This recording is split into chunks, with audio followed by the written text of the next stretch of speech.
낮을 그 애까지 우리 집안의 짐덩어리가 될 게 뻔해.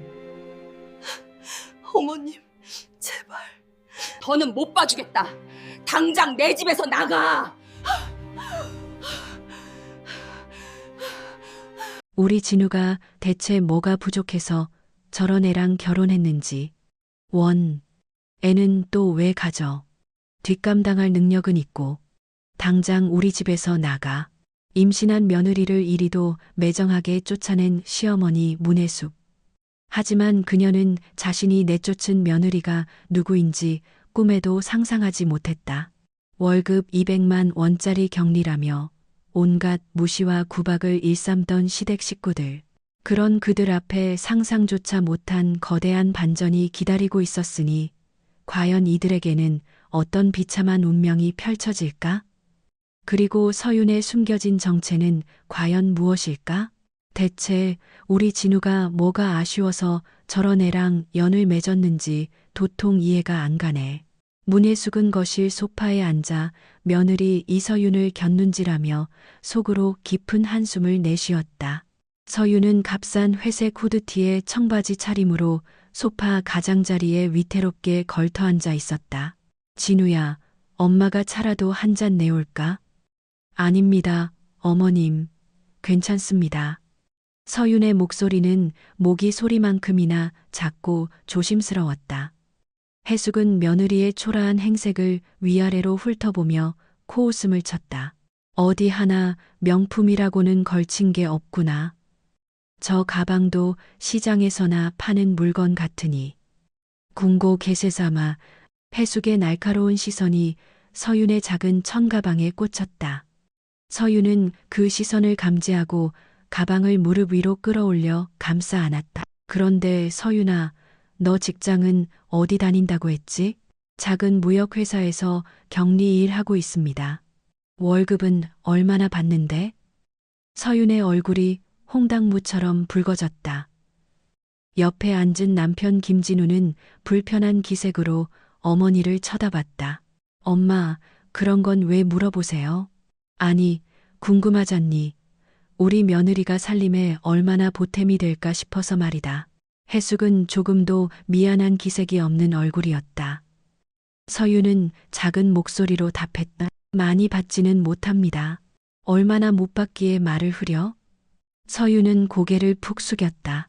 사실 그녀는 부산 최대 해운 그룹인 해진그룹 이성진 회장의 외동딸이었지만 아버지와의 약속 때문에 신분을 숨긴 채 평범한 회사원으로 살고 있었다.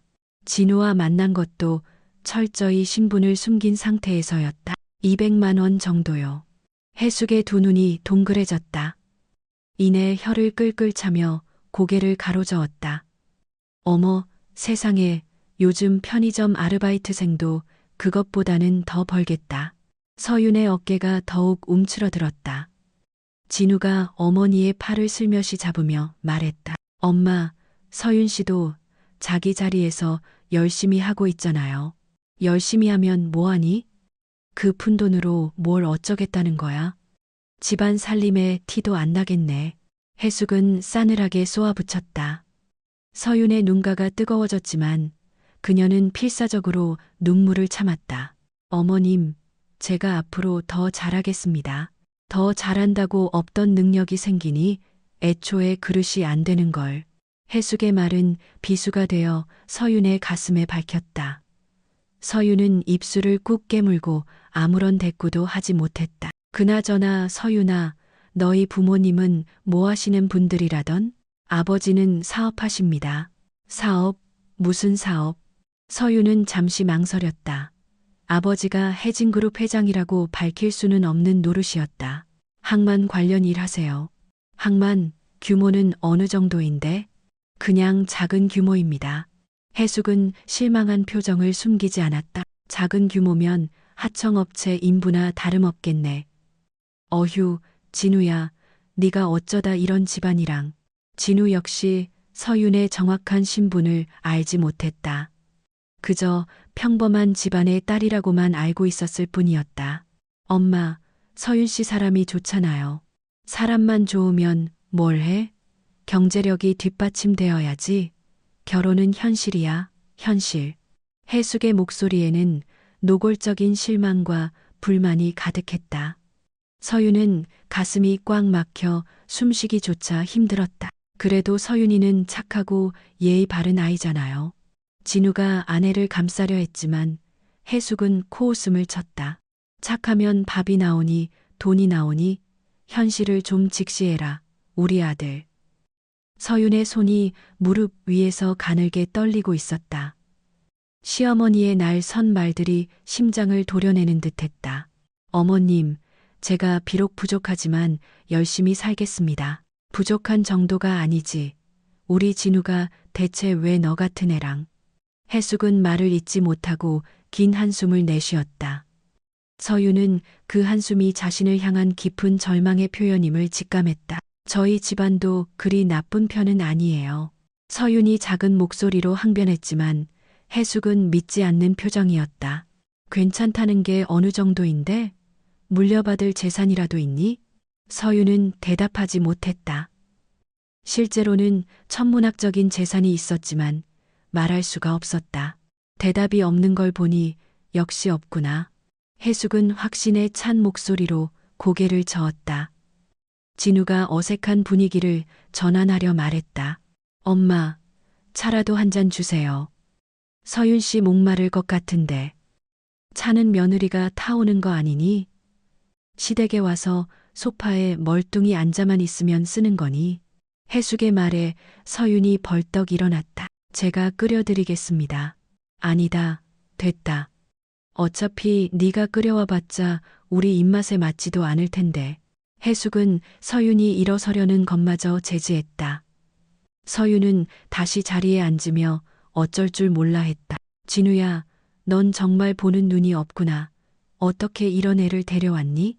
진우의 얼굴이 시뻘개졌다. 아내 앞에서 이런 모욕을 듣는 것이 몹시 부끄러웠다. 엄마, 제발 그만하세요. 그만하긴 뭘 그만해. 사실을 말하는 것뿐인데.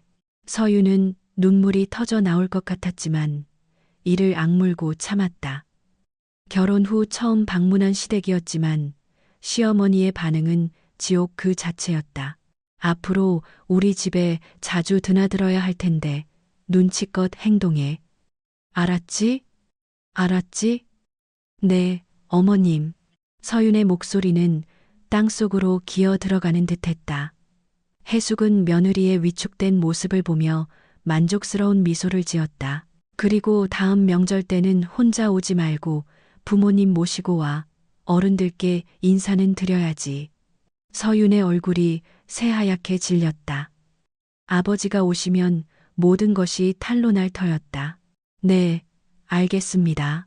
그날 저녁, 서윤과 진우는 집으로 돌아가고 있었다. 택시 안에서 서윤은 부산항대교의 야경을 멍하니 바라보며 침묵을 지켰다. 서윤아, 우리 엄마 말씀 너무 마음에 담아두지 마. 처음이라 그러시는 걸 거야.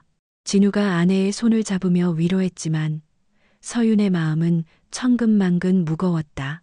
진우 씨, 저 때문에 힘드시죠? 무슨 소리야, 전혀 안 힘들어. 하지만 진우의 목소리에는 자신감이 없었다. 서윤은 그것을 똑똑히 느낄 수 있었다. 어머님께서 저를 많이 싫어하시는 것 같아요. 처음이라 낯설어서 그러실 거야. 시간이 지나면 분명 좋아지실 거야. 진우는 그렇게 말했지만 속으로는 걱정이 태산 같았다. 어머니의 반응이 예상보다 훨씬 더 냉혹했기 때문이었다. 집에 도착한 서윤은 거울 앞에 서서 자신을 비춰봤다. 초라한 옷차림의 자신이 한없이 작아 보였다. 하지만 아버지와의 약속을 지켜야만 했다. 아빠, 죄송해요. 조금만 더 버텨볼게요. 서윤은 작은 목소리로 되뇌었다. 이성진 회장은 딸이 진정한 사랑을 찾기를 바랐고, 그래서 신분을 숨기고 평범하게 살아보라고 권했던 것이었다. 하지만 현실은 생각보다 훨씬 더 잔혹했다. 시어머니의 차가운 시선과 무시하는 태도는 서윤의 마음에 지워지지 않을 깊은 상처를 남겼다. 그날 밤 서윤은 잠들기 전 아버지에게 문자를 보냈다. 아빠, 저 잘 지내고 있어요. 걱정하지 마세요.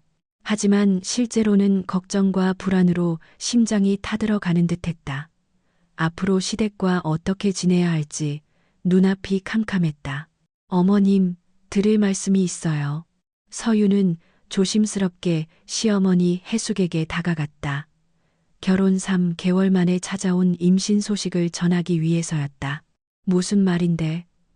해숙은 설거지를 하며 퉁명스럽게 대답했다. 서윤 쪽은 쳐다보지도 않았다. 저 아기가 생겼어요. 뭐라고? 해숙의 손이 멎었다. 그녀는 천천히 며느리를 돌아보았다. 임신 6주래요. 병원에서 확인받았어요. 서윤의 목소리에는 기대감이 서려 있었다. 아기 소식을 들으면 시어머니도 기뻐해 주실 거라 생각했기 때문이었다. 어머나, 벌써? 해숙의 표정은 기쁨과는 거리가 멀었다. 오히려 귀찮다는 기색이 역력했다. 네, 진우 씨도 무척 좋아해요. 좋아하긴, 애는 왜 가져? 해숙의 말에 서유는 당황했다. 네, 어머님, 그게 무슨 말씀이세요? 키울 돈은 있고 너희 둘벌이로 애 키우기 벅찰 텐데. 해숙은 냉정하게 말했다. 서윤의 얼굴이 창백해졌다. 저희가 열심히 모으면 괜찮을 거예요. 열심히 한다고 돈이 하늘에서 떨어지니? 현실을 좀 봐라. 해숙은 다시 설거지를 시작했다. 서윤은 서 있기가 어색해서 옆으로 다가가 말했다. 제가 도와드릴게요. 됐다. 내가 하면 일이 2배로 늘어. 해숙은 며느리의 도움을 쌀쌀맞게 거절했다. 서윤은 할 일을 찾지 못하고 부엌 한가운데 뻘쭘하게 서 있었다. 그런데 서윤아, 임신하면 회사도 못 다닐 거 아니야. 일은 계속할 수 있어요. 몸이 괜찮으면요. 괜찮긴 뭐가 괜찮아? 입덧하고 배 불러오면 일 제대로 못할 텐데. 해숙의 걱정은 며느리를 위한 것이 아니었다. 오로지 경제적 부담에 대한 불만일 뿐이었다. 최대한 오래 다닐 생각이에요. 그래봤자 얼마나 버티겠어? 결국 우리한테 손 벌릴 거 아니냐. 서윤의 가슴이 답답해졌다. 임신 소식이 이렇게 부담스러운 일로 치부될 줄은 몰랐다. 저희가 알아서 할게요. 폐 끼치지 않겠습니다. 폐를 안 끼쳐? 애 키우는데 돈이 얼마나 드는 줄은 아니? 해숙의 목소리가 점점 날카로워졌다. 서유는 눈물이 핑 돌았지만 꾹 참았다. 진우 씨가 승진하면 괜찮아질 거예요. 승진이 동네 애들 장난인 줄 아니? 우리 진우도 회사에서 얼마나 고생하는데. 그때 진우가 퇴근해서 들어왔다. 현관에서 인기척을 들은 서윤이 반갑게 맞으러 나갔다. 진우 씨, 어머님께 말씀드렸어요. 그래, 뭐라고 하시던. 진우는 기대에 찬 눈으로 물었다. 서윤은 차마 대답하기 어려웠다. 진우야, 이리 좀 와보렴. 해숙이 아들을 불렀다. 진우가 어머니에게 다가가자 해숙은 한숨을 쉬며 말했다. 너희 애 가질 준비나 된 거니? 네? 무슨 말씀이세요? 경제적으로 말이다. 애 키우는데 돈이 얼마나 드는지 알고나 있냐는 말이야. 진우의 표정이 어두워졌다. 어머니의 반응이 예상과 전혀 달랐기 때문이었다. 저희가 알아서 할게요. 알아서 하긴 뭘 알아서 해? 서윤이 저 애는 몇 달 못 가서 일 그만둘 게 뻔한데. 해숙은 현실적인 문제들을 나열했다. 진우도 걱정이 되기 시작했다. 그래도 어떻게든 방법이 있겠죠. 방법? 무슨 방법? 내 월급만으로 새 식구가 어떻게 살아? 해숙의 질문에 진우는 대답하지 못했다. 실제로 경제적 부담이 클 것이 분명했다. 저도 최대한 오래 일할게요. 서윤이 끼어들며 말했지만 해숙은 코웃음을 쳤다. 오래 일해봤자 몇 달이나 하겠어. 그 다음은? 서윤은 할 말이 없었다. 사실 아버지의 지원을 받을 수 있었지만 말할 수 없었다. 저희 부모님이 도와주실 거예요. 너희 부모님이? 당신들 앞가림하기도 바쁠 텐데. 해숙은 서윤의 부모를 신뢰하지 않았다. 가난한 집안이라고 멋대로 단정했기 때문이었다. 그래도 어떻게든 도움을 주실 거예요. 도와줘 봤자 얼마나 도와주겠니? 용돈 몇 푼 쥐어주는 정도겠지. 해숙의 말이 점점 가시 돋쳤다. 서윤의 어깨가 축 처졌다. 진우야, 넌 정말 생각이 있는 거니 없는 거니? 어머니, 그래도 아기는 축복이잖아요. 축복? 돈 없으면 그건 축복이 아니라 재앙이야. 현실을 좀 봐. 해숙은 아들마저 나무라기 시작했다. 진우의 얼굴에 고민이 깊어졌다. 저희 정말 열심히 할게요. 서윤이 간절하게 말했지만 해숙의 표정은 여전히 얼음장처럼 차가웠다. 열심히만 해서 다 해결되면 이 세상에 가난한 사람이 어디 있겠니? 그날 저녁 서윤은 입덧 때문에 음식을 거의 먹지 못했다. 비린내가 나는 생선조림을 보자 속이 울렁거렸다. 왜 안 먹어? 해숙이 며느리를 보며 물었다. 입덧이 심해서요. 죄송합니다. 입덧? 그것도 다 핑계야. 서윤은 놀라서 시어머니를 쳐다봤다. 핑계가 아니라 정말 속이 메스꺼려서요. 우리 때는 입덧을 해도 바치라고 밥상 다 차렸어. 요즘 애들은 나약해서 문제야. 해숙의 말에 서윤은 억울했지만 참았다. 진우가 어머니를 말렸다. 엄마, 입덧은 어쩔 수 없는 거잖아요. 어쩔 수 없긴 뭐가 어쩔 수 없어. 다 마음먹기 나름이지. 서윤은 더 이상 참지 못하고 화장실로 뛰어가 구토하기 시작했다. 진우가 걱정되어 따라갔지만 해숙은 혀를 차며 말했다. 저렇게 약해 빠져서 애는 어떻게 키울꼬. 쯧쯧 걱정이다 정말. 다음 날 새벽 6시 해숙의 날카로운 목소리가 방문을 뚫고 들어왔다. 서윤아, 어서 일어나서 아침밥 차려라. 서윤은 입덧으로 밤새 뒤척였지만 벌떡 일어났다. 네, 어머님. 서윤은 부엌으로 나가 아침 준비를 시작했다. 임신 3개월이 되면서 입덧은 더욱 심해졌지만 시어머니는 눈곱만큼도 배려해 주지 않았다. 밥은 제대로 했을 테지. 해숙이 부엌을 점검하러 왔다. 서윤이 국을 끓이는 모습을 보며 혀를 찼다. 국물이 너무 짜다. 물 좀 더 부어. 네, 알겠습니다. 서윤은 순순히 따랐다. 그러나 물을 넣자 이번에는 싱겁다고 타박했다. 이젠 또 너무 싱겁잖아. 간 하나 제대로 못 맞추니? 죄송해요. 다시 할게요. 다시 하긴 뭘 다시 해? 이미 망쳐놨는데. 해숙은 계속해서 트집을 잡았다. 서윤은 어찌할 바를 몰라 안절부절 못했다. 진우가 출근 준비를 하며 부엌으로 왔다. 어머니와 아내가 냉랭하게 대치하는 것을 보고 어색해했다. 무슨 일이에요? 별일 아니다. 서윤이 얘가 요리에 영 소질이 없어서. 진우는 아내를 바라봤지만 서윤은 고개를 숙이고 있었다. 엄마, 서윤 씨도 배우는 중이잖아요. 배우는 중? 언제까지 배우기만 할 거니? 결혼한 지가 벌써 몇 달인데. 해숙의 불만은 끝이 없었다. 진우는 출근 시간이 임박해 어쩔 수 없이 집을 나섰다. 그럼 다녀오겠습니다. 그래, 조심해서 다녀오렴. 해숙은 아들에게만 다정하게 인사했다. 진우가 나가자마자 그녀는 서윤에게 돌아서서 차가운 목소리로 말했다. 서윤아, 앞으로 집안일 똑바로 해. 알았지? 네, 어머님. 그리고 진우 벌이에만 의존할 생각 말고 너도 어떻게든 돈 벌 궁리를 해봐. 서윤은 임신 때문에 일을 그만둔 상태였다. 입덧이 너무 심해 출퇴근이 불가능했기 때문이었다. 몸이 괜찮아지면 다시 일 알아볼게요. 괜찮아지면? 언제 괜찮아질 줄 알고. 해숙은 며느리를 이해하려 들지 않았다. 최대한 빨리 나을게요. 나으려고 노력을 해야 낫는 거지. 맨날 누워서 뒹굴기만 하면 언제 낫겠니. 서윤은 정말 힘들었지만 이를 악물고 참았다. 뱃속의 아기를 위해서라도 스트레스를 받으면 안 된다고 생각했다. 오후에 해숙의 친척들이 놀러 왔다. 시누이와 시동생의 아내들이었다. 형님, 새언니는 어디 있어요? 저기 방에 있겠지. 서윤아, 나와서 인사드려라.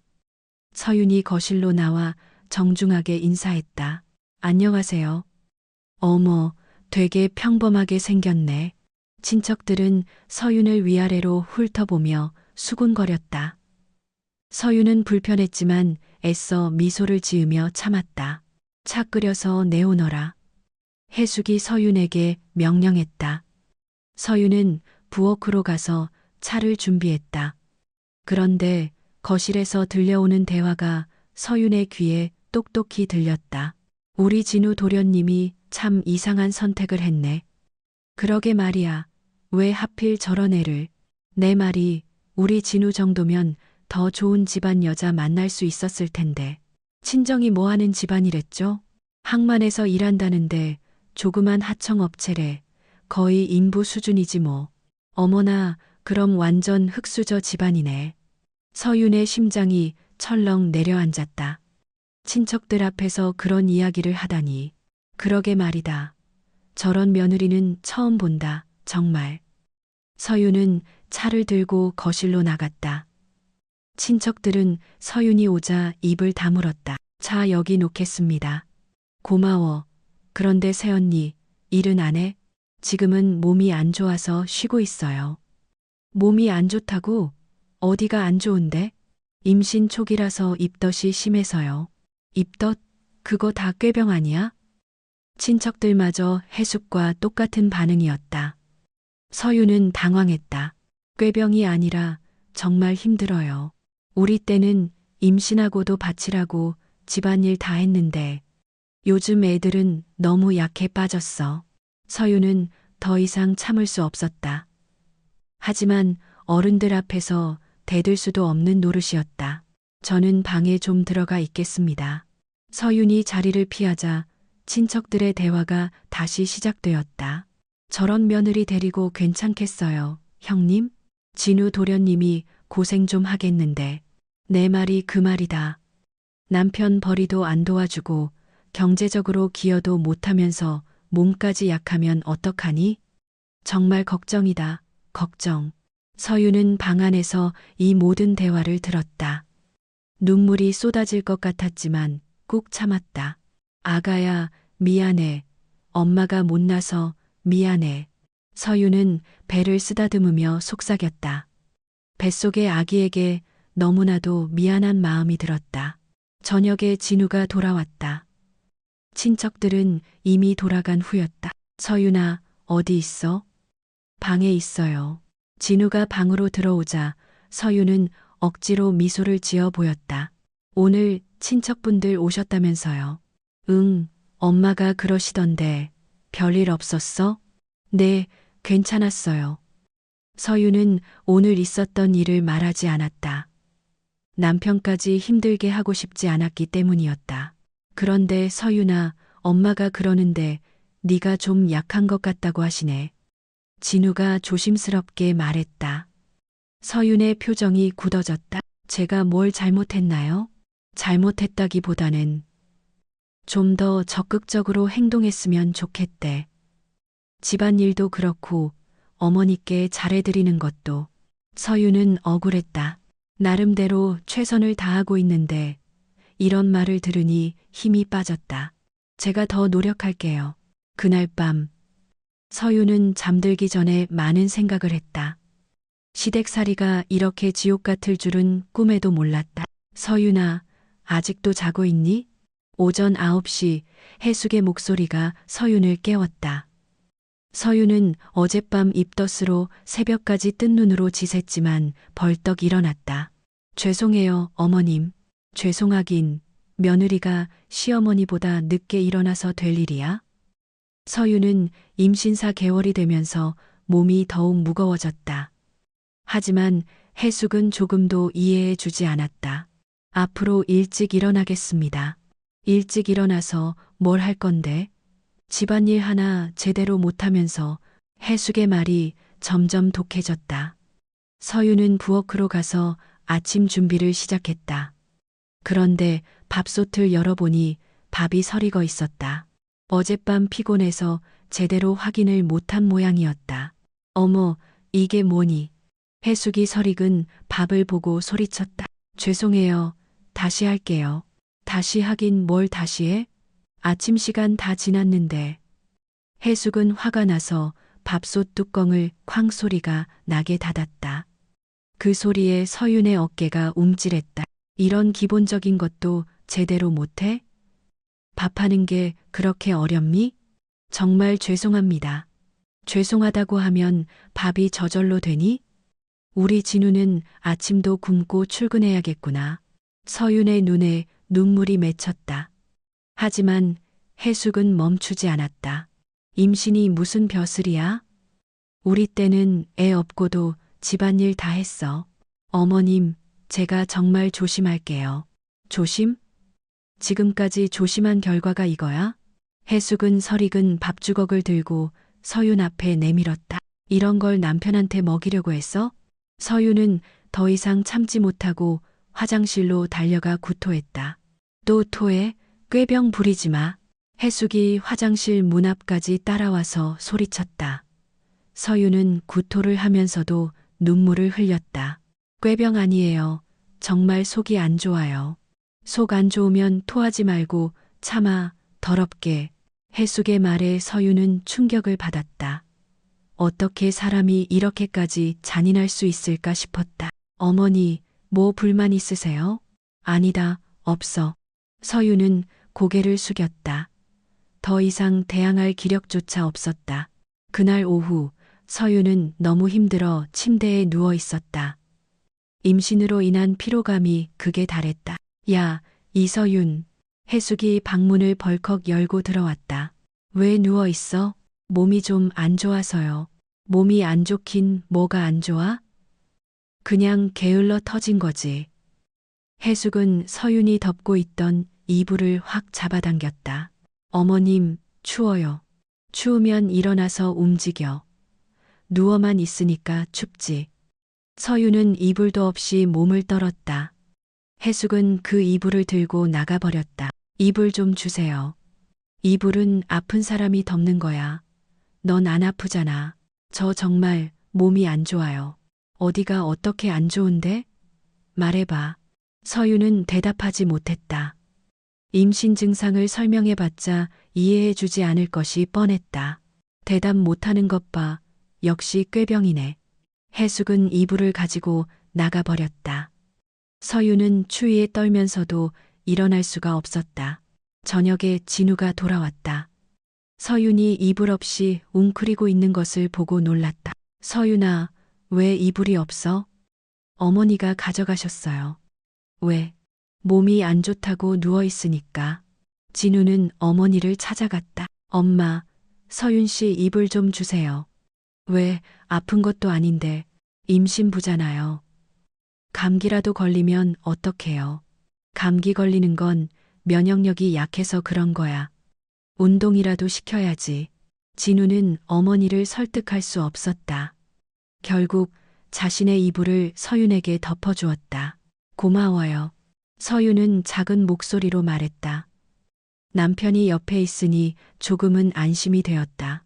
그런데 진우야, 요즘 서윤이 제가 너무 게을러진 것 같다. 해숙이 거실에서 큰 소리로 말했다. 방에서도 다 들리는 목소리였다. 게으르다기보다는 임신해서 몸이 힘든 것 같아요. 힘들다고 하루 종일 누워만 있으면 어떡하니? 집안일은 누가 하고? 진우는 대답하지 못했다. 어머니의 말에도 일리가 있다고 생각했기 때문이었다. 서윤아, 어머니 말씀도 아주 틀린 건 아닌 것 같아. 우리 조금만 더 활동적으로 지내보자. 진우의 말에 서윤은 가슴이 아팠다. 남편마저 자신을 이해해주지 않는 것 같았다. 다음 날 아침, 서윤은 일찍 일어나려고 노력했다. 하지만 현기증이 나서 제대로 서 있기가 힘들었다. 또 늦게 일어났네. 해숙이 방문을 열고 들어와 쏘아붙였다. 죄송해요. 어지러워서. 어지럽다는 핑계는 이제 그만 좀 대라. 매일 똑같은 소리. 서유는 벽을 짚고 겨우 일어섰다. 다리에 힘이 풀려 휘청거렸다. 똑바로 걸어. 왜 그렇게 비실거려? 해숙은 며느리의 상태를 걱정하기는커녕 짜증만 냈다. 서유는 부엌으로 가서 아침 준비를 했다. 하지만 중간에 현기증이 심해져 주저앉을 뻔했다. 야, 뭐해? 빨리빨리 안 움직여? 죄송합니다. 서유는 억지로 몸을 일으켰다. 뱃속의 아기를 위해서라도 건강해야 했다. 그날부터 해숙의 학대는 더욱 심해졌다. 서윤이 조금이라도 힘든 기색을 보이면 꾀병이라고 몰아세웠다. 서윤이 화장실에서 비명을 질렀다. 아, 속옷에 피가 묻어 있었다. 임신 후 개월인데 출혈이 생긴 것이었다. 어머님, 어머님. 서윤의 다급한 목소리에 해숙이 화장실로 달려왔다. 왜 이렇게 호들갑이야? 피가 나요. 서윤은 떨리는 목소리로 말했다. 해숙은 혀를 차며 말했다. 또 무슨 수작이야? 정말이에요, 어머님. 병원에 가야 할 것 같아요. 병원? 왜? 하혈을 해요. 아기가 위험할지도 몰라요. 서윤의 목소리는 공포로 떨리고 있었다. 하지만 해숙은 대수롭지 않게 생각했다. 조금 묻어나온 거 가지고 뭘 그렇게 난리야? 조금 아니에요. 꽤 많이 나와요. 많이 나온다고? 과장하지 마. 해숙은 서윤의 말을 믿지 않았다. 서윤은 절망적인 기분이 들었다. 진우 씨한테 연락해도 될까요? 뭐하러? 회사에서 바쁜 애를. 하지만 서윤은 남편에게 전화를 걸었다. 진우가 받자마자 다급하게 말했다. 진우 씨, 저 하혈해요. 병원에 가야 할 것 같아요. 뭐, 피가 많이 나? 네, 좀 많이요. 무서워요. 진우는 회사에서 바로 달려왔다. 30분 후에 집에 도착했다. 서윤아, 괜찮아? 무서워요. 아기가 잘못될까봐. 진우는 아내를 부축해서 병원으로 향했다. 해숙은 따라오지 않았다. 병원에서 검사를 받은 결과 조기 진통 증상이었다. 스트레스와 과로가 원인이었다. 절대 안정이 필요합니다. 무리하시면 유산될 수도 있습니다. 의사의 말에 서윤과 진우는 충격을 받았다. 얼마나 안정을 취해야 하나요? 최소 2주는 침대에서만 생활하셔야 합니다. 집안일도 절대 하시면 안 됩니다. 의사는 단호하게 말했다. 진우가 걱정스러운 표정으로 물었다. 정말 위험한 상황인가요? 네, 지금 상태로는 언제든 유산될 수 있습니다. 집에 돌아와서 진우가 어머니에게 상황을 설명했다. 엄마, 서윤 씨 절대 안정해야 한대요. 절대 안정? 그럼 집안일은 누가 하라고? 해숙의 첫 번째 걱정은 집안일이었다. 며느리의 건강 따위는 안중에도 없었다. 의사가 2주 동안은 침대에서만 지내라고 했어요. 2주. 그럼 나 혼자 이 모든 걸 다 하라는 소리니? 어쩔 수 없잖아요. 아기가 위험한 상황이라잖아요. 진우는 어머니를 설득했지만 해숙은 불만을 감추지 않았다. 서윤아, 정말 그렇게 아픈 거니? 해숙이 방에 와서 서윤에게 물었다. 서윤은 침대에 누워 있었다. 네, 어머님. 하혈도 했었고, 하혈이라고 해봤자 얼마나 했다고. 과장하는 거 아니야? 과장 아니에요. 정말 많이 나왔어요. 많이 나왔다면서 지금은 안 나오잖아. 지금은 약을 먹어서 멎은 거예요. 해숙은 며느리를 의심의 눈초리로 쳐다봤다. 그런데 2주 동안 누워만 있으면 나 혼자 집안일 다 해야 하는데. 죄송해요. 하지만 아기도 중요하지만 산 사람도 생각해야지. 해숙의 말에 서윤은 할 말이 없었다. 아기를 지키려면 안정이 필요했지만 시어머니는 이해해주지 않았다. 며칠 후 서윤이 침대에서 쉬고 있을 때 해숙이 들어왔다. 서윤아, 밥이라도 좀 할 수 있지? 어머님, 의사가 절대 안정하라고 했어요. 절대 안정이라고 해서 손가락 하나 까딱 못하는 병이라도 걸렸니? 그게 아니라 몸에 무리가 가면 안 돼서요. 무리라고 해봤자 밥하는 게 무슨 대단한 무리라고. 서유는 곤란했다. 일어나서 요리를 하면 정말 위험할 수 있었다. 정말 못해요. 아기가 위험해요. 아기 생각만 하지 말고 내 도리도 좀 생각해. 해숙은 포기하지 않았다. 계속해서 서윤을 압박했다. 그럼 설거지라도 해. 설거지도 서서 해야 해서 힘들어요. 힘들다고? 그럼 의자에 앉아서 해.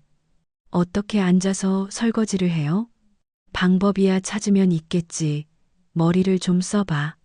서유는 시어머니의 강요에 못 이겨 침실에서 나왔다. 하지만 몇 분 서 있지도 못하고 어지러워서 주저앉았다. 왜 주저앉아? 어지러워서요. 어지럽다고 주저앉으면 어떡해? 꿋꿋이 버텨야지. 정말 못 버티겠어요. 서유는 다시 침실로 들어갔다. 하지만 해숙은 계속 따라와서 잔소리를 퍼부었다. 그런 허약한 몸으로 애를 제대로 낳기는 하겠니?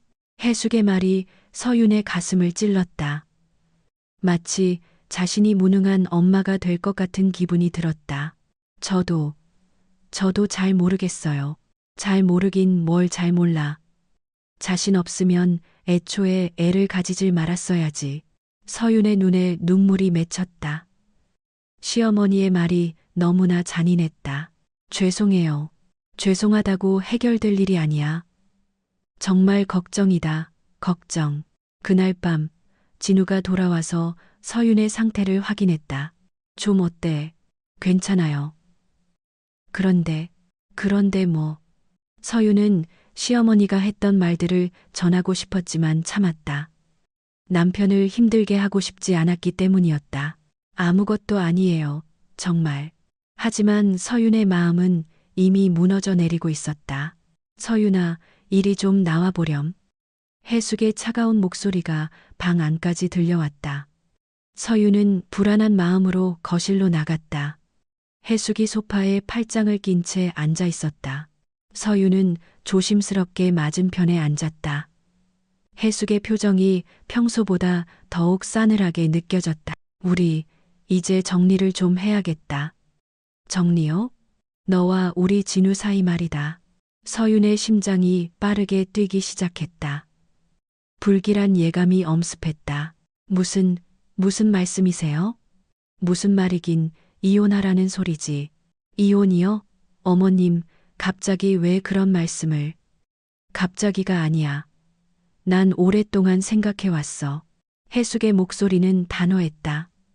서윤은 당황해서 어쩔 줄 몰랐다. 제가 뭘 잘못했나요? 뭘 잘못했냐고. 한두 가지여야 말이지. 해숙은 손가락을 하나씩 접으며 나열하기 시작했다. 첫째, 경제적으로 아무 도움이 안 돼. 둘째, 집안일도 제대로 못해. 셋째, 맨날 아프다고 드러 누워만 있어. 어머님, 아직 안 끝났다. 넷째, 우리 집안 분위기만 칙칙하게 만들어. 서윤의 눈에 눈물이 맺히기 시작했다. 다섯째, 그런 몸으로 애를 제대로 키울 수 있을지 의문이야. 제가 더 노력하겠습니다. 더 노력하겠다고? 그럼 지금까지는 노력 안 했다는 소리니? 그게 아니면 뭔데? 변명만 늘어놓기는. 해숙의 목소리가 점점 날카로워졌다. 서윤은 떨리는 손으로 배를 감쌌다. 어머님, 뱃속의 아기 때문에라도. 아기? 그 아기도 문제야. 네? 너 같은 엄마 밑에서 자랄 애가 과연 제대로 클까 싶다. 해숙의 말은 서윤의 마음에 지울 수 없는 상처를 남겼다. 저도 좋은 엄마가 되려고 노력할게요. 노력한다고 다 되는 게 아니야. 능력이 있어야지. 서윤은 더 이상 참지 못하고 흐느끼기 시작했다. 울지 마. 울어봤자 소용없어. 어머님, 제발 이해해 달라고. 네, 저 정말 열심히 할게요. 열심히 한다는 말, 매번 똑같은 소리 지겹지도 않니? 그때 현관문이 열리며 진우가 들어왔다. 서윤이 우는 모습을 보고 놀랐다. 무슨 일이에요? 진우야, 잘 왔다. 이리 와서 앉아보렴. 혜숙이 아들에게 말했다. 진우는 아내 옆에 앉으며 불안해했다. 서윤 씨가 왜 울어요? 내가 이혼하라고 했다. 뭐라고요? 이혼이요? 진우가 깜짝 놀라며 어머니를 바라봤다. 그래, 이혼. 더 이상은 못 봐주겠다. 엄마, 갑자기 왜 그런 말씀을 하세요? 갑자기가 아니라고 했지. 나는 오랫동안 참아왔어. 혜숙은 아들에게도 똑같은 말을 반복했다. 서윤 씨도 나름대로 노력하고 있잖아요. 노력? 어디가 노력이라는 거니? 맨날 아프다고 누워만 있는데. 임신부니까 그럴 수 있죠. 임신이 면죄부라도 되는 줄 아니? 진우는 어머니와 아내 사이에서 난처해했다. 그래도 이혼까지는. 진우야, 넌 아직 몰라서 그래. 이 애가 얼마나 우리 집안을 망치고 있는지. 망치다니요? 분위기도 어둡게 만들고 돈도 못 벌고 집안일도 못하고. 혜숙의 불만이 폭포수처럼 쏟아져 나왔다. 그래도 엄마, 서윤이는 제 아내고 저희 아기도 있잖아요. 아기? 그 아기 때문에 더 걱정이라는 거다. 저런 엄마 밑에서 자라면 애가 어떻게 되겠니? 서윤이 더욱 서럽게 울기 시작했다. 진우가 아내를 달래려 했다. 서윤아, 그만 울어. 하지만 혜숙은 멈추지 않았다. 진우야, 솔직히 말해봐. 너도 힘들지? 진우는 대답하지 못했다. 실제로 경제적 부담과 어머니와의 갈등 때문에 힘들었기 때문이었다. 대답이 없네. 역시 힘든 거구나. 힘들면 빨리 정리하는 게 맞아. 그게 서로에게 좋은 거야. 서윤이 진우를 바라보며 간절하게 말했다. 진우 씨, 우리 다시 생각해봐요. 서윤아, 진우의 목소리에는 확신이 없었다. 서윤은 그것을 느꼈다. 어머니 말씀이 맞는 것 같아. 일단 친정에 가서 몸조리하는 게 어때? 진우의 말에 서윤은 절망했다. 남편마저 자신을 버리는 것 같았다. 미안해. 하지만 지금 상황으로는. 서윤은 더 이상 아무 말도 할 수 없었다. 모든 희망이 산산조각 난 것 같았다. 그럼 짐 싸. 오늘 당장 나가. 혜숙이 냉정하게 선언했다. 어머니, 오늘은 너무 갑작스럽잖아요. 갑작스럽긴 뭐가 갑작스러워? 하루라도 빨리 정리하는 게 좋아. 서윤은 떨리는 손으로 짐을 쌌다. 몇 벌 안 되는 옷가지들을 가방에 담았다. 진우가 미안한 표정으로 바라봤지만 말리지는 않았다. 애 낳으면 그때 연락해. 다시 생각해 볼게. 진우의 말에 서윤의 가슴이 더욱 미어졌다. 서윤은 집을 나서며 마지막으로 뒤를 돌아봤다. 행복할 것이라고 믿었던 결혼 생활이 이렇게 허무하게 끝나는 것이 믿기지 않았다. 택시를 타고 친정으로 향하면서 서윤은 아버지를 떠올렸다. 아버지에게 연락해야 할 때가 온 것 같았다. 서윤은 떨리는 목소리로 아버지 이성진에게 전화를 걸었다. 친정으로 돌아온 지 사흘이 지났지만 마음의 상처는 전혀 아물지 않았다. 서윤아, 무슨 일이냐? 목소리가 왜 그래? 아빠, 저 시댁에서 쫓겨났어요. 뭐라고? 쫓겨났다고? 이성진의 목소리가 순식간에 차갑게 얼어붙었다.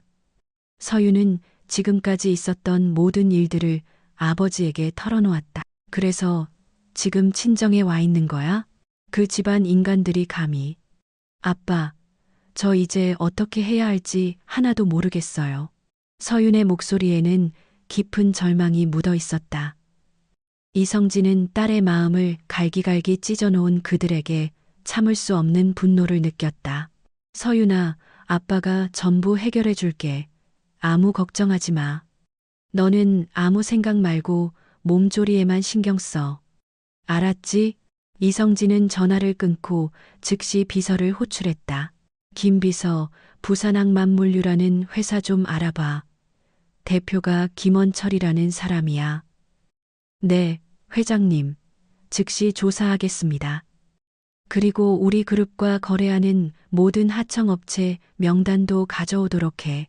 30분 후 김 비서가 보고서를 들고 왔다. 회장님, 부산 항만물류는 저희 해운 부문 3차 하청업체입니다. 3차 하청? 네, 그리 큰 회사는 아닙니다. 연 매출 50억 원 정도의 중소기업입니다. 이성진의 눈이 차갑게 빛났다. 그 회사와 관련된 모든 계약서를 검토해. 그리고 내일 오전에 내가 직접 가볼 거야. 직접 가시겠다고요? 그래. 아주 정중하게 인사를 하러 가야지.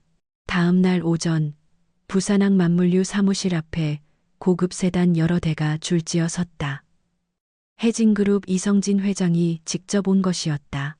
김원철은 갑작스러운 방문에 당황해서 허둥지둥 달려나갔다. 아니, 이 회장님께서 어인일로 여기까지 직접 인사차 들렀습니다. 이성진은 차갑게 미소 지으며 사무실 안으로 들어섰다. 김원철이 굽실거리며 맞이했다. 회장님, 정말 영광입니다. 무슨 일로? 제 딸에게 어떻게 하셨는지 직접 보러 왔습니다. 따님이요? 그게 무슨 말씀이신지. 김원철은 영문을 몰라 어리둥절했다. 이성진이 서류 하나를 꺼내 보였다. 이서윤이라고 아시죠? 이서윤, 그게 누구? 김원철의 얼굴이 점점 하얗게 질려갔다. 뭔가 심상치 않은 분위기를 직감했기 때문이었다. 귀하의 며느리 말입니다. 며느리요? 저희 진우 아내 말씀이십니까? 그렇습니다. 제 딸을, 그것도 임신한 제 딸을 집에서 쫓아내셨더군요. 김원철의 다리에 힘이 풀렸다. 며느리가 해진그룹 회장의 딸이었다니. 아니, 어떻게 그런 일이. 김원철은 말을 제대로 잇지 못했다. 사태의 심각성을 깨달았기 때문이었다. 부인과 아들에게도 직접 들어보고 싶군요. 댁으로 갑시다. 회장님, 그럴 필요까지는. 필요 있습니다. 제 딸을 어떻게 대했는지 제 두 눈으로 똑똑히 확인해야겠습니다. 이성진의 목소리에는 서슬퍼런 분노가 담겨 있었다. 김원철은 어쩔 수 없이 그를 집으로 안내했다. 김원철의 집에 도착하자 해숙이 나와서 맞이했다. 번쩍이는 고급 차들을 보고 누군가 했더니 낯선 남자들이었다. 여보, 이분들은 누구세요? 이성진이 앞으로 나서며 말했다. 안녕하십니까? 해진그룹 회장 이성진입니다. 해진그룹, 이성진이요? 해숙의 눈이 휘둥그레졌다. 뉴스에서나 보던 재벌 회장이 자신의 집에 온 것이었다. 제 딸 이서윤에게 어떻게 하셨는지 듣고 싶어서 왔습니다. 이서윤? 그게 누구? 해숙은 순간 말을 멈췄다. 며느리의 이름이 이서윤이었기 때문이었다. 뭐라고요? 회장님 따님이. 그렇습니다. 제 막내딸입니다. 해숙의 얼굴에서 핏기가 가셨다. 자신이 그토록 구박하고 내쫓았던 며느리가 재벌가 외동딸이었다니. 그럴 리가 없어요. 서윤이는 평범한 집안이라고 생각하셨겠죠. 제가 딸에게 신분을 숨기고 살아보라고 했으니까요. 이성진의 말에 해숙은 더 이상 아무 말도 할 수 없었다. 그런데 임신한 제 딸을 집에서 내쫓으셨다고요? 그게. 해숙은 변명하려 했지만 목소리가 나오지 않았다. 진우야, 김진우, 어디 있니? 해숙이 아들을 불렀다. 진우가 방에서 나왔다가 거실의 광경을 보고 그 자리에 얼어붙었다. 이성진이 진우를 보며 차갑게 말했다. 당신이 내 딸의 남편이군. 네. 진우는 겨우 대답했다. 장인이 이렇게 무서운 사람일 줄은 꿈에도 몰랐다. 내 딸과 내 손주를 지켜주지 못한 이유가 뭔가? 죄송합니다. 제가 부족했습니다. 진우는 그 자리에 무릎을 꿇고 사죄했다. 하지만 이성진의 분노는 가라앉지 않았다. 부족하다는 게 임신한 아내를 내쫓는 이유가 되나? 정말 죄송합니다. 다시는 이런 일이 다시는 없을 겁니다. 오늘부로 귀사와의 모든 계약을 파기할 테니까요. 이성진이 김 비서에게 신호를 보냈다. 김 비서가 서류를 꺼내 보였다. 부산항만물류와 관련된 모든 계약을 즉시 중단합니다. 그리고 관련된 모든 협력사에도 통보하도록 하겠습니다. 회장님, 제발 한 번만 용서해 주십시오. 김원철이 바닥에 엎드려 빌었다. 하지만 이성진은 냉정했다. 내 딸이 임신 중에 받은 스트레스가 얼마나 클지 상상이나 해봤나? 정말 죄송합니다. 죄송하다고 해서 내 딸이 받은 상처가 사라지나? 해숙도 무릎을 꿇고 빌기 시작했다. 회장님, 제가 정말 죽을 죄를 지었습니다. 몰라 봬서 그랬습니다. 몰랐다는 게 임신부를 함부로 대해도 된다는 이유가 됩니까? 아닙니다. 정말 죄송합니다. 하지만 이성진의 마음은 이미 굳게 닫혀 있었다. 앞으로 혜진그룹과는 그 어떤 거래도 할 수 없을 겁니다. 그리고 부산항에 있는 모든 회사에 당신들 소문을 내주지. 회장님, 제발, 회사만은. 김원철이 절규했지만 소용없었다. 다시는 내 딸을 괴롭히지 마시오. 그리고 내 손주에게도 접근할 생각 마시오. 이성진은 마지막 경고를 남기고 집을 나섰다. 김씨 일가는 절망에 빠졌다. 해숙이 진우에게 소리쳤다. 이게 다 너 때문이야. 왜 서윤이 제 신분 하나 제대로 확인 안 했어? 저도 몰랐어요. 몰랐다고? 결혼 전에 진작 확인했어야지. 진우는 어머니의 질책에 아무 말도 할 수 없었다. 이제 어떡하지? 회사가 망하면 우리는. 김원철도 절망에 빠져 중얼거렸다. 혜진그룹의 압력으로 다른 모든 거래처들도 계약을 해지할 것이 불보듯 뻔했다. 그날 저녁 서윤에게 연락이 왔다. 진우였다. 서윤아, 나야. 잠깐 만날 수 있을까? 서윤은 망설였지만 만나기로 했다. 카페에서 만난 진우는 무척 초췌해 보였다. 서윤아, 정말 미안해. 내가 너무 어리석었어. 이제 와서 미안하다고 하면 다예요? 나는 정말 몰랐어. 네가 그런 집안 딸인 줄은. 진우의 말에 서윤은 씁쓸한 미소를 지었다. 결국 신분 때문에 태도가 바뀐 것이었다. 진우 씨, 이제 너무 늦었어요.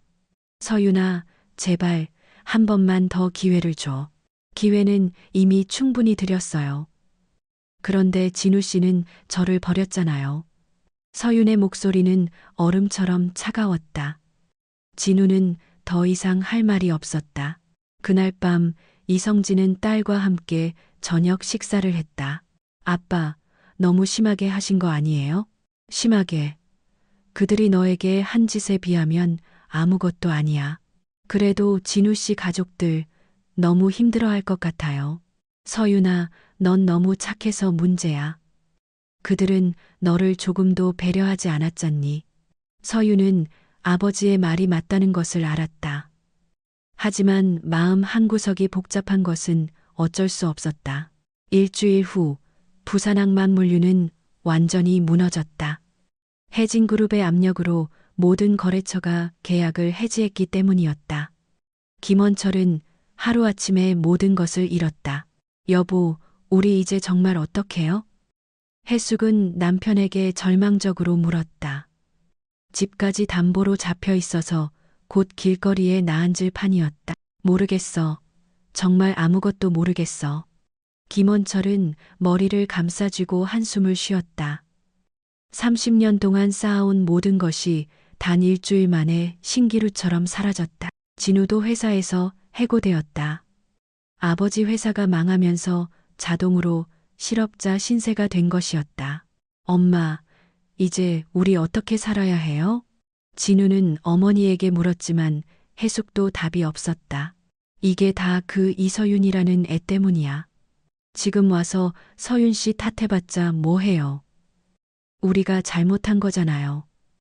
진우는 뒤늦게 깨달았다. 아내를 제대로 지켜주지 못한 자신의 잘못이 가장 크다는 것을. 하지만 해숙은 여전히 현실을 인정하려 하지 않았다. 우리가 뭘 잘못했는데. 며느리 교육 좀 시킨 게 그렇게 큰 잘못이야? 그건 교육이 아니라 괴롭힘이었잖아요. 뭐라고? 네가 지금 이 엄마한테 대드는 거니? 엄마, 제발 사실을 인정하세요. 우리가 서윤 씨한테 너무 심했어요. 진우의 말에 해숙은 화가 났지만 반박할 말이 없었다. 그날 저녁 이성진은 서윤과 함께 산부인과에 갔다. 정기 검진을 받으러 간 것이었다. 축하드립니다. 아들이네요. 의사의 말에 서윤의 얼굴에 환한 미소가 피어올랐다. 이성진도 무척 기뻐했다. 내 손자가 아들이구나. 잘 됐다. 아빠, 이름은 뭘로 할까요? 태준이는 어떠냐? 이태준. 좋아요. 서윤은 배를 쓰다듬으며 아기에게 말했다. 태준아, 엄마가 너를 세상에서 가장 멋지게 키워줄게. 그때 서윤의 핸드폰이 울렸다. 해숙이었다. 서윤아, 나다. 서윤은 잠시 망설이다가 전화를 받았다. 서윤아, 내가 잘못했다. 정말 미안하다. 해숙의 목소리에는 절망이 가득했다. 제발 한 번만 용서해다오. 내가 무릎 꿇고 빌게. 해숙은 전화기 너머로 흐느끼고 있었다. 어머님, 저는 이미 새로운 삶을 시작했어요. 서윤아, 제발. 죄송하지만 다시는 연락하지 말아주세요. 서윤은 전화를 끊었다.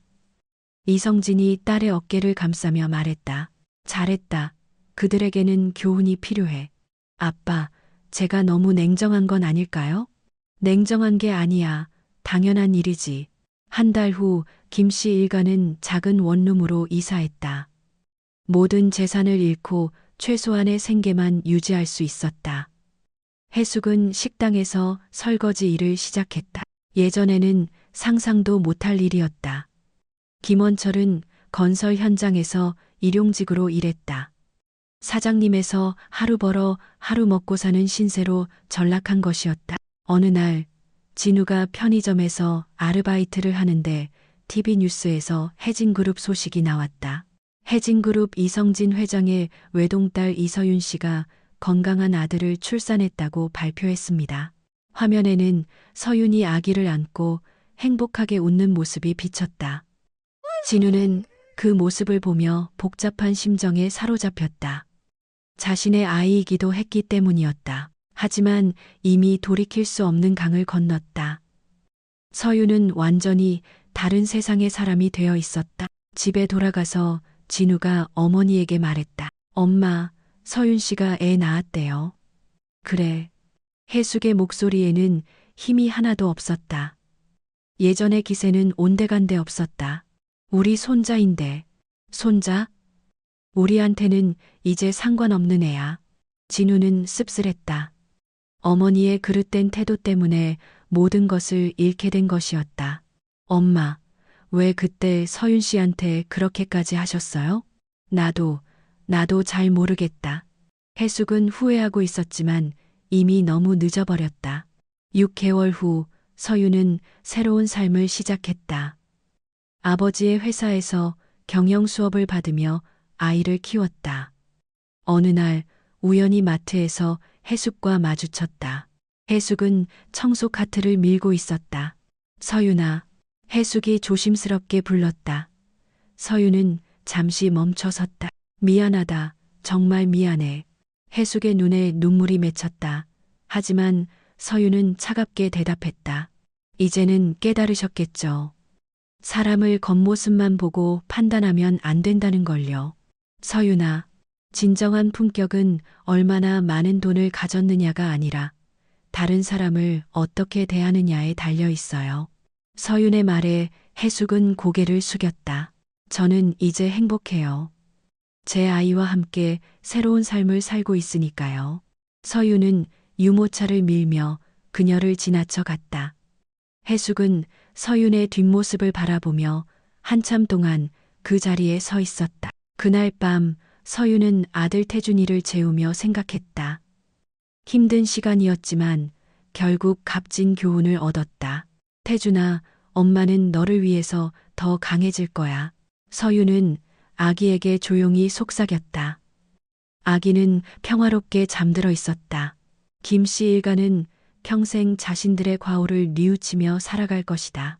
진정한 행복은 물질적 풍요가 아니라 서로를 존중하고 사랑하는 마음에서 비롯된다는 것을 이 이야기를 듣는 모든 이들이 깨달았으면 좋겠다. 오늘 이야기는 진정한 품격이 어디에서 비롯되는지에 대해 다시 한번 생각하게 합니다. 사람을 물질적인 잣대로만 평가하고 함부로 대하는 것이 얼마나 큰 비극을 낳는지 서윤 씨 시댁의 모습이 잘 보여주었네요. 오늘 이야기도 끝까지 함께 해주신 여러분께 진심으로 감사드립니다. 이 사연을 들으신 여러분의 생각은 어떠신가요? 여러분의 소중한 의견을 댓글로 자유롭게 남겨주세요. 남겨주시는 댓글 하나하나가 저희 채널에 큰 힘이 된답니다.